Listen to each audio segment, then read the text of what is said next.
Madam, আমার ছেলে যা করেছে তার জন্য আমি সত্যি খুব লজ্জিত। আপনাকে কিছু বলার মতো ভাষা আমার নেই। আঙ্কেল, আরণ্যক যে শুধু আমার মাকে অপমান করেছে এমনটা নয়, কিন্তু ও আমার মায়ের নামে থানায় কমপ্লেন করেছে।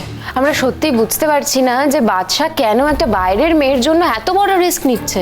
না না, কোনো রিস্ক নয়। ও আসুক বাড়িতে, আজকে আমি বলবো এই কেসটা যাতে উইথড্র করে নেয়। বড়মা, বড়মা, তোমার জামাইয়ের প্রবলেমটা কি বলো তো? ও আমাদের বাড়িতে পুলিশ পাঠালো কেন? লালন তোমাদের বাড়িতে পুলিশ পাঠিয়েছে? হ্যাঁ, পাঠিয়েছে। আর কেন পাঠিয়েছে সেটা তো ওই বলতে পারবে। আরণ্যক, লালন, ছোট, আদিত্য সবাই মিলে পুলিশ কমিশনারকে নিয়ে আমাদের বাড়িতে গেছিল। এটা তুমি কি বলছো গরিমা? পুলিশ কমিশনারকে যে যেখানে বলবে তিনি চলে যাবেন? তুমি যদি ওনাকে গিয়ে বলো এখানে চলুন ওখানে চলুন, উনি যাবেন? অসাধারণ, তো অপূর্ব সুন্দর নৃত্য করো তুমি। এই নাচ তুমি কোথায় শিখেছ? বলো, কার কাছে শিখেছো এই নাচ তুমি? হ্যাঁ, এই ভঙ্গিমা, এই মুদ্রা আমার খুবই খুবই জানা, খুবই চেনা।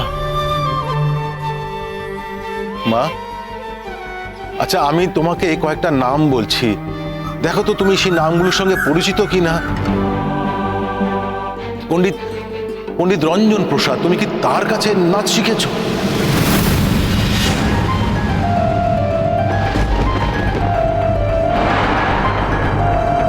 না, যদি তা না হয় তাহলে রঞ্জন প্রসাদের দুজন খুবই খুবই পারদর্শী শিষ্যা ছিলেন সুরঙ্গমা মুখার্জি।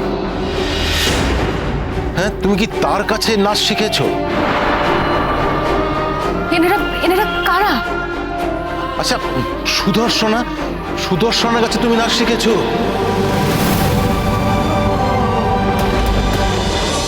মেজো ঠাকুরপো, আমার ছেলে মেয়ের বিয়ে হয়ে গেছে।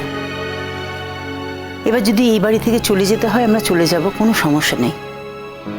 কিন্তু যাবার আগে একটা কথা বলে যাই, বাদশাকে, গরিমাকে ভুলে রোশনের জন্য চোখের ছল ফেলতে হতো না।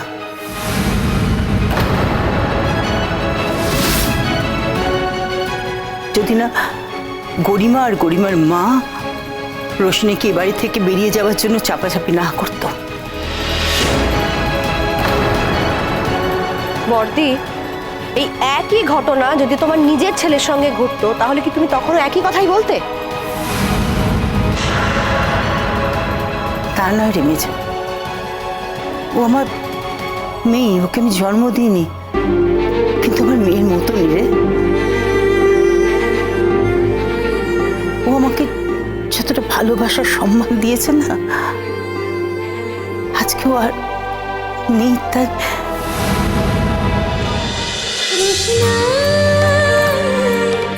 রোশনাই সোম থেকে রবি প্রতিদিন রাত 10টায় স্টার জলসায় ও জিও হটস্টারে।